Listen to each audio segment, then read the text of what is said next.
Walmart, Costco, Target, plus 8 more stores. I went through the ground beef labels at every one of them. I didn't cook anything. I didn't taste anything. I read exactly what the law now forces those labels to say, and, more importantly, what they're still allowed to leave out.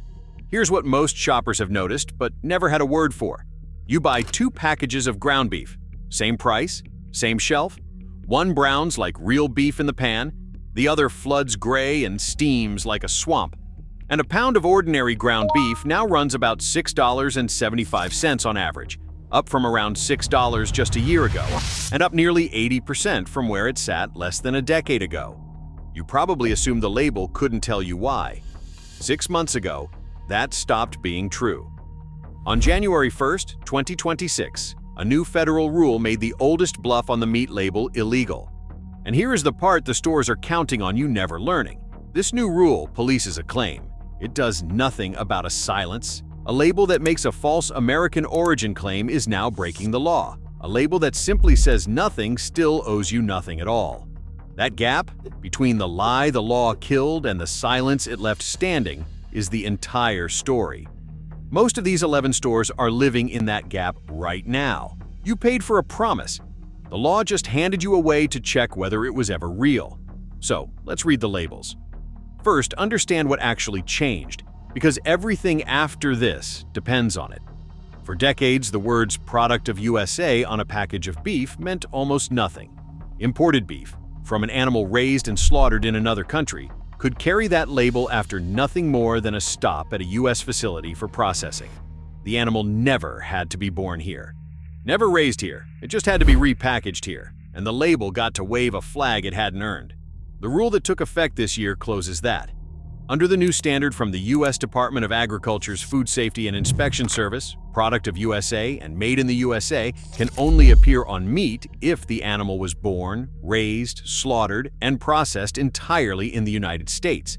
And the company has to keep documentation and hand it to the government within 24 hours of a request. The rule was finalized back in March of 2024, and enforcement began January 1st, 2026. The claim finally has teeth. But notice the shape of it. The claim is voluntary. The rule polices anyone who makes it. It does not force anyone to make it. So a package that stamps "Product of USA" without the paperwork behind it is now out of compliance. A package that stays completely blank, no origin, nothing, is still perfectly legal. Silence is legal. Silence is also a choice. So we're going to read all 11 stores through 3 questions. The same 3 questions, no exceptions. 1. Does the label make the "Product of USA" claim under the new standard? That tells you the company has paperwork it's willing to stand behind. 2.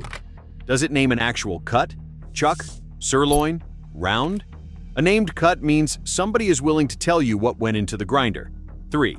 Does it say where and when it was ground? Fresh has no legal weight on a beef label. A date does.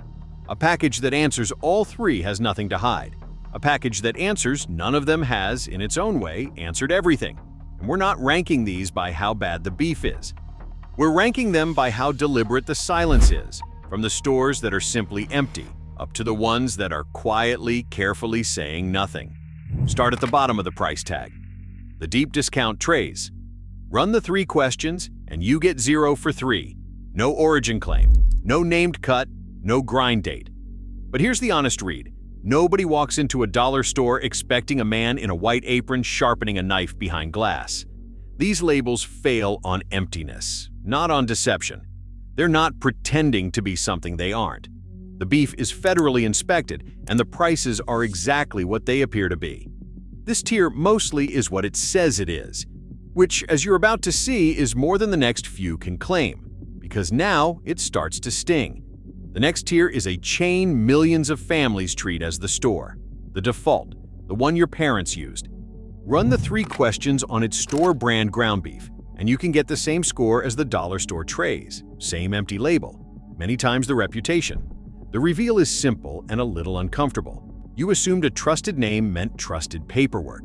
The new rule shows you those are 2 different things. A brand can be beloved and still tell you nothing.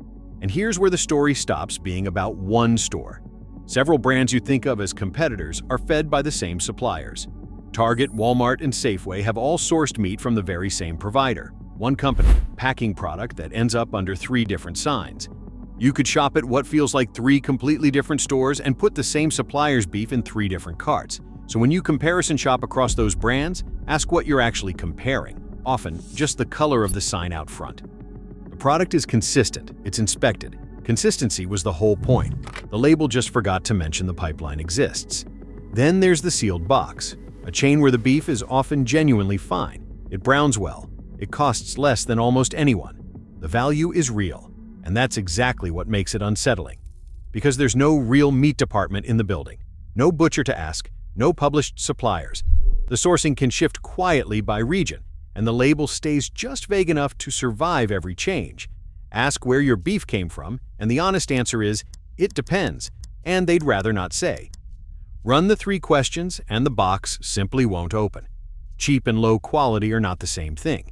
But a store where this many families buy their weekly beef owes them more than a shrug when they ask where it came from. Number 3. Target. You trust this company with your kids' clothes, your prescriptions, half of Christmas. That trust took decades to build, which is exactly why it's worth so much when it gets borrowed and spent in the meat case. Target's grocery section was bolted onto a general store, and the meat aisle proves it. There is no on-site butcher, not a single meat cutter in the chain.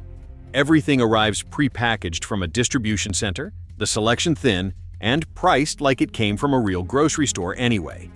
Run the 3 questions.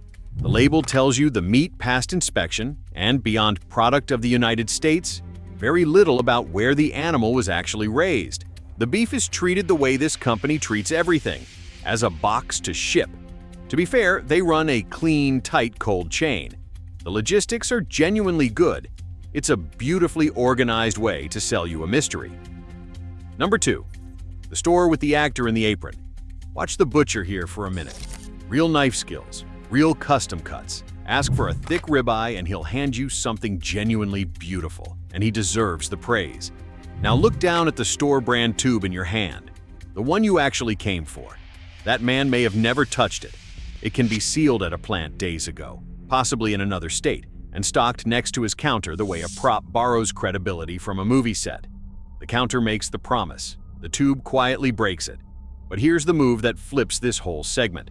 Ask him to grind a chuck roast for you while you wait. He will. Named cut, ground in front of your eyes, today's date. And suddenly you're holding some of the best beef in this entire lineup, from a store on the avoid list. The paperwork was never in the brand. It was in the thing you asked him to do.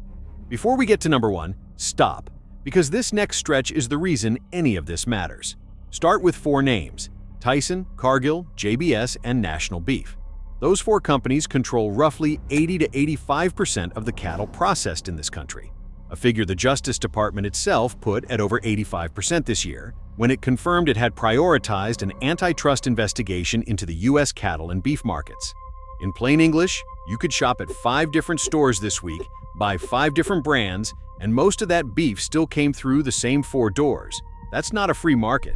That's a dinner table with 4 chairs, and your family isn't holding an invitation. Then there's the lawsuit. A class action accused those same 4 of coordinating to restrict beef supplies and inflate prices between June of 2015 and February of 2020, a case a federal judge in Minnesota allowed to move forward. Did they do it?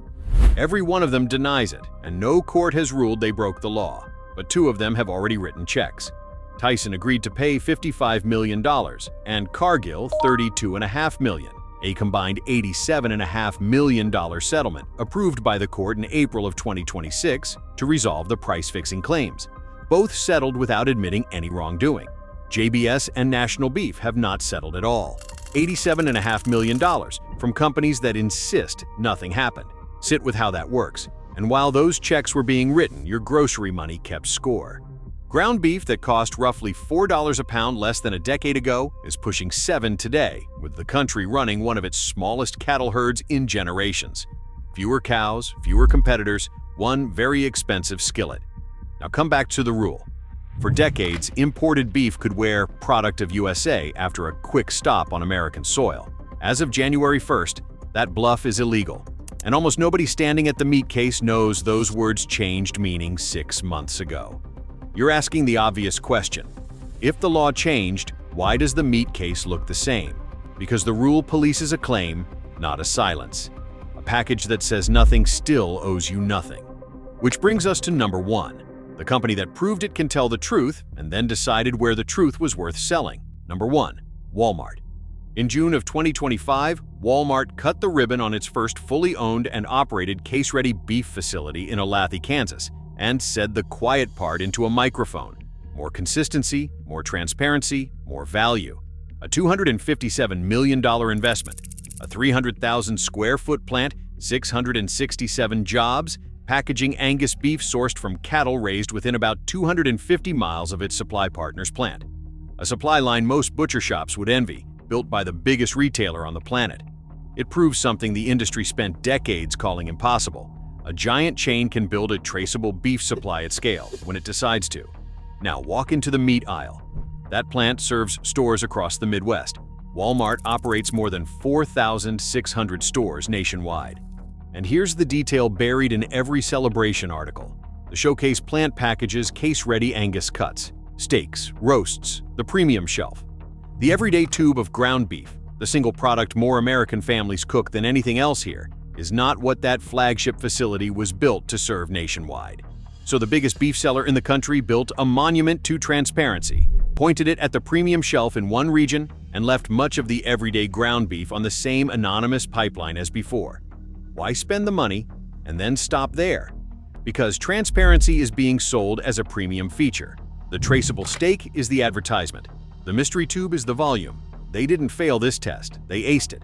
For the customers willing to pay extra in one region, that gap between what they proved they can do and what they extend to everyone else is why they sit at number 1. Now let's arm you against all of it. Here's the part that outlives this video. A ranking goes stale. A way of reading the label never does. Run the 3 questions on any package in your fridge right now. 1. Does it say product of USA? Under the new rule, those 4 words finally carry legal weight. Born, raised, slaughtered, and processed here, with proof on file the government can demand. A company willing to print that claim now is a company with paperwork. 2.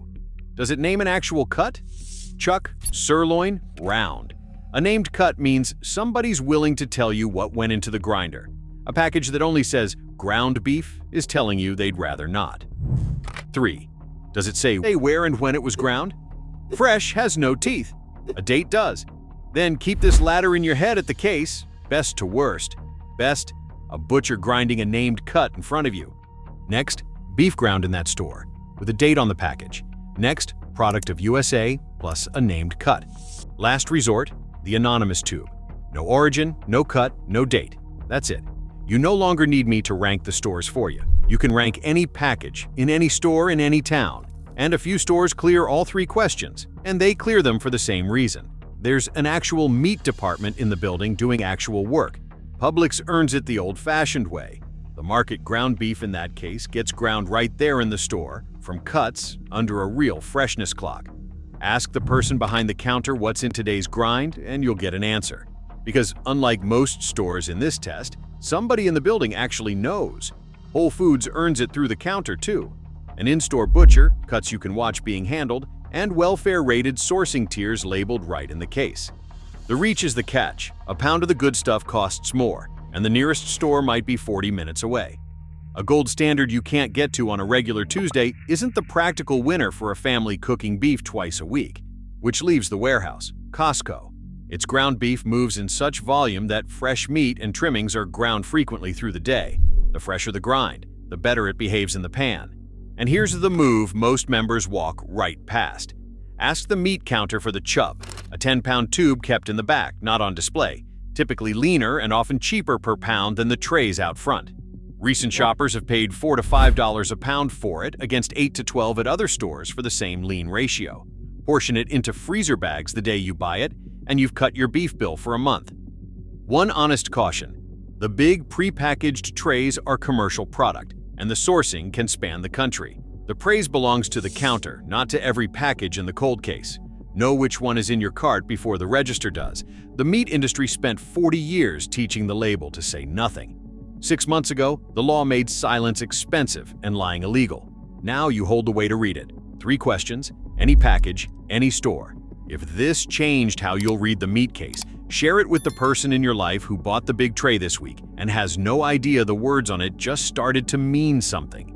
Next time, we walk into another aisle where the label learned to talk before the companies wanted it to. Bring your receipt. The meat case can't fool you anymore.